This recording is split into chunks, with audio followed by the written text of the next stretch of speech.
کتونکو زه یم سمیع الله سمیع او تاسو ګورئ سواتنیوز.com. ګرانو کتونکو نن په منګوره شهر سپورټ کمپلیکس کې موجود یم. دلته کې چې کوم د ماشومانو مقابلې دي هغه ارنج شوي وي. د فیمیل کومې وړې وړې ماشومان چې دي هغو به په دې مقابله کې حصه اخلي. دلته کې د دې کوم میلمانه راغلي هغو سره به خبرې کوو او دغه د وړو وړو ماشومانو سره به خبرې کوو. زموږ سره اوسئ. زما نوم چاند دی او زه تایکوانډو پلیر یم او موږ دلته کې نن ډیمونسټریشن وکړی تایکوانډو او نور چې دي نور کومې مقابلې چې نور ماشومان وکړي موږ د خپل پاکستان لپاره مخکې تلل غواړو خپل پاکستان نوم روشن کول غواړو. زموږ د نور فیمیل ته دا پیغام دی چې دوم گیمز وکړي او زموږ په شانتي لکټي دغه یې اوچت شي که نه. موږ دلته کې ډېر خوند واخیستو. رساکشي گیم یې وکړو، ایپل گیم یې وکړو او داسې منډې وهلې جمپینګ گیم یې وکړو. السلام علیکم، زما نوم دی عایشه. ما براون میډل ګټلی دی او ما تایکوانډو گیم سره مې ډېر شوق دی. ما تایکوانډو گیم کې براون میډل ګټلی دی او اوس چې زه دې ځای ته راغلم زه تایکوانډو لپاره راغلم. د تایکوانډو گیم مې نن وکړو، فایټ مې وپکې.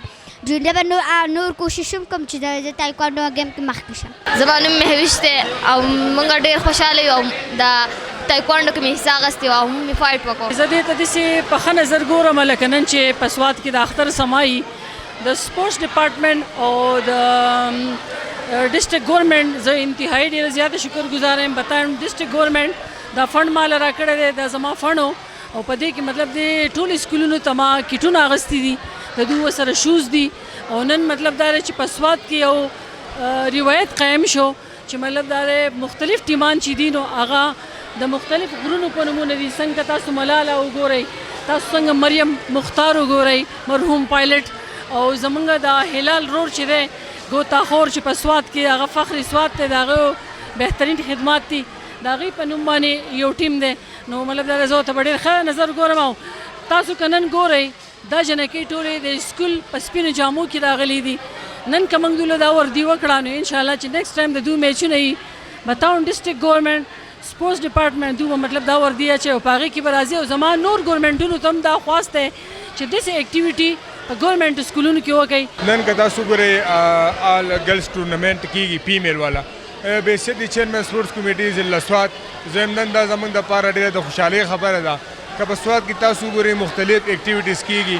ډسټرکټ ګورنمنټ سوات درې نیم کاله کمټینۍ ورکړي چې ما په خپل چیرمینۍ کې مختلف ټورنمنټونه ارینج کړي. نن پای کې دا د فیمیل ټورنمنټ دی کوم چې زموږ سره میډم نسیم اختر د دې کمیټۍ ممبره وه او دا د هغې په یو خواهش په باندې ما دا ټورنمنټ ارینج کړلی. پای کې موږ مختلف کلاډیان فیمیل کم زموږ چې دغه هغو ته موقع ورکړه چې پای کې ټګ افوار رسکشي او یا مختلف تایکوانډو کوم ګیمونه وشو. نو زم دا د سوات دپاره ډسټرکټ ګورنمنټ سوات دپاره د اعزاز خبره ده. په دې سپورټ سنټر کې چې د ماشومانو زموږ د بچیانو کومه دا مقابله وشوه مختلف اکټیویټیز کېږي.